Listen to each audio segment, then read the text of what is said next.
Um, it's a big jump between those two options. I get that, but at this point, I truly cannot tell what the truth is. I think there needs to be a bit of context here. I'm 24 and live in the UK, but I was born in New Zealand, and that's where my parents and brothers still reside. I moved abroad after university and haven't seen my family since before the pandemic. There's a lot of history there. Like most families, we have unresolved issues. The short of it is my parents and brother get along great, a complete unit, and I'm the odd one out. I think it's also important to admit I have been diagnosed with generalized anxiety disorder. The rest of my family is normal. 2024 was the year I finally came home for Christmas. New Zealand, being Southern Hemisphere, has a summer Christmas, and I have desperately missed that. Birmingham can be so grim in winter, even with the Christmas decorations. I grew up with a summer Christmas. Barbecues, trips to the beach, a family game of touch rugby. That's what I missed. Maybe coming back would remind me that all those bad feelings I had about my family were just part of my own histrionics. That's something I'd been working on with a therapist, learning to accept that I had a catastrophizing tendency and things weren't always as bad as I remembered them. In New Zealand, summer homes are called bosches. Our family one was near the beach in a town called Otaki. That's where we always spent Christmas. On the drive up, my parents revealed my brother, we'll call him Johnny, was bringing his girlfriend, Emmy. This is where things get weird. I'd heard a lot about Emmy. My parents adored her, and it was hard not to feel a little jealous. They spoke about it as if she was such a natural fit in the family. They'd all gone to Australia together, didn't invite me, and done a life-changing outback tour. I saw the photos on Facebook, but Emmy was always the one taking the photo. She was never in any frame.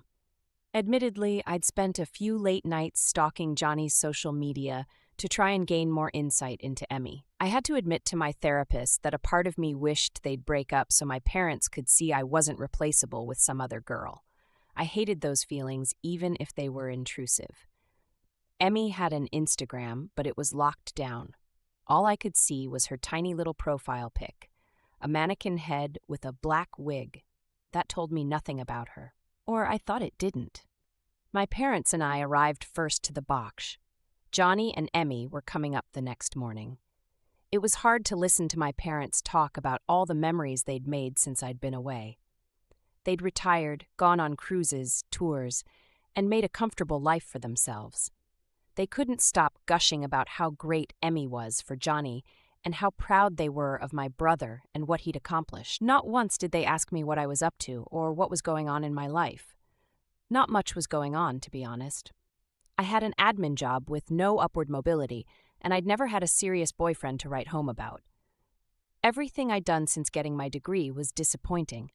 I'd barely even traveled the UK and Europe, fucking Brexit and a pandemic, because it was expensive enough going to Tesco. We saw the VW Golf pulling up the next morning. The favorite child had arrived. I made sure to bring enough anxiety medication on this trip. I almost considered doubling my dose just to make it through this Christmas. Johnny came in with the luggage. His dog barged past him and jumped right on me. I hated dogs. I was actually scared of them. He didn't tell me he was bringing a dog. By the time I got back from the bathroom and calmed myself down, Emmy and Johnny were on the couch in the living space. This may seem pedantic, but in the Bach, we all had our sitting spaces.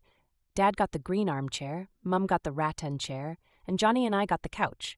He sat on the left and I sat on the right. Emmy, of course, was sitting in my seat. That's what I noticed first before I even figured out what else was amiss. Awkwardly, I went to the kitchen to get myself a spare chair and pulled it up to the conversation. Only then did I get a proper look at Emmy. It was a mannequin. She had a black wig on but no facial detail. Only the faint outline of eyes, lips, and a petite nose. I could see the bendable joints had been positioned so she was sitting rigidly upright.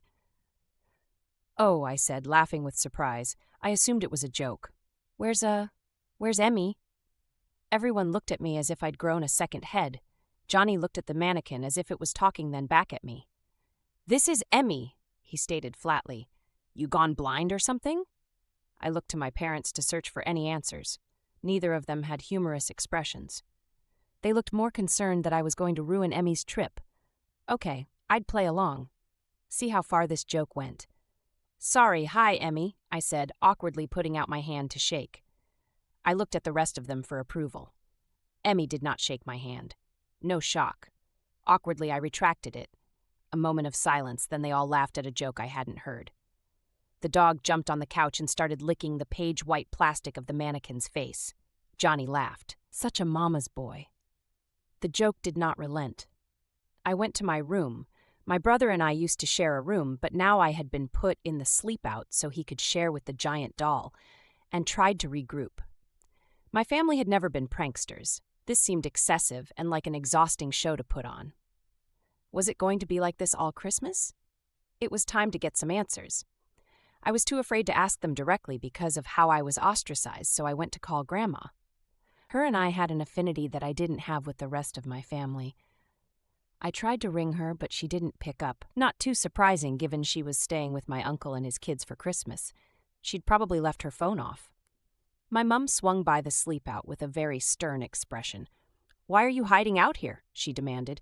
"You're worrying everyone." I apologized and said I would be back in soon. Mum started sliding the door shut and then paused. "Also, we need you to get over whatever you've got against Emmy. She was sensing that you didn't like her. She's a lovely gal, and I don't want her to feel unwelcome this Christmas. So get yourself together and at least pretend you care about this family." Those words pierced me like icicles.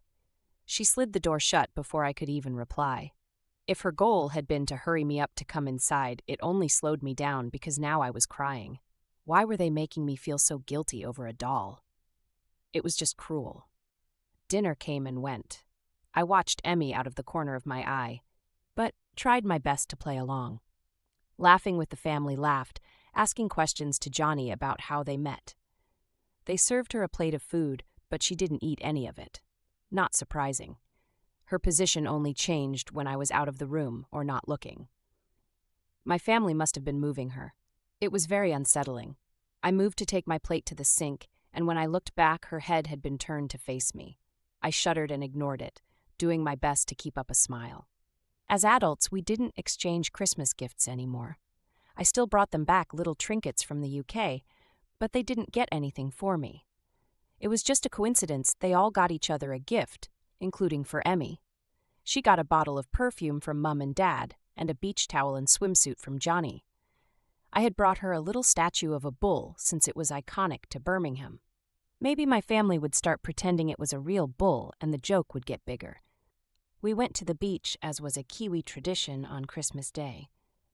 I forgot to bring a bloody swimsuit because it was hard to pack for summer when you were living in winter. I put on shorts and brought my Kindle. Mum took Johnny's dog for a walk along the beach, while Dad and Johnny went into the water. That left Emmy and I on the beach towels together.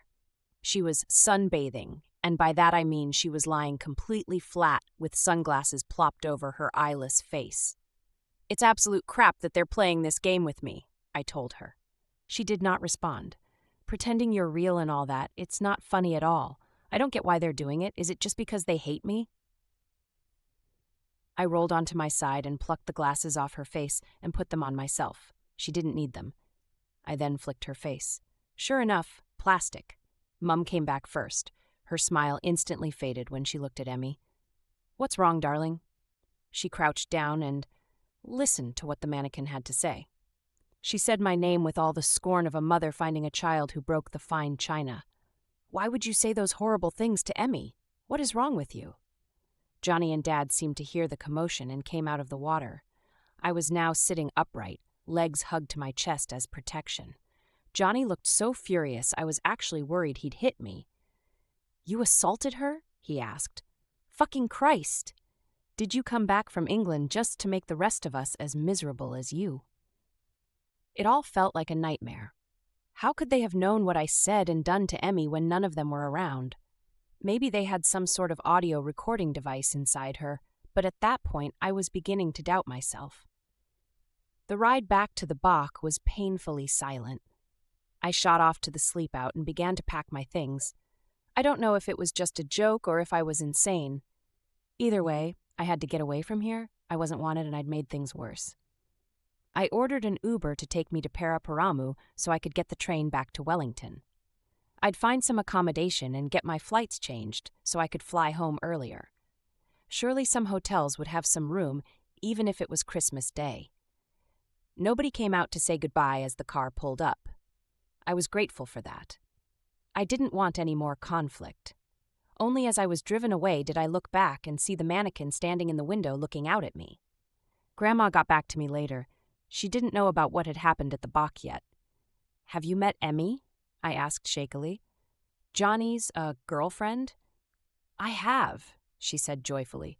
"She's a bit quiet, but she's a lovely girl. I'm so glad you get to meet her this Christmas." I had a lot of time to think during the 30 hours of transit back to the UK. The entire experience felt so surreal. When my workmates asked how my trip was, I didn't mention any of the details about Emmy. Nothing had ever made me question my reality more in my entire life. Maybe I was experiencing some sort of psychosis stemming from my anxiety about seeing my family. Maybe they had set up some elaborate trick because they hated me so much and wanted me to stay away forever. Either option is horrifying.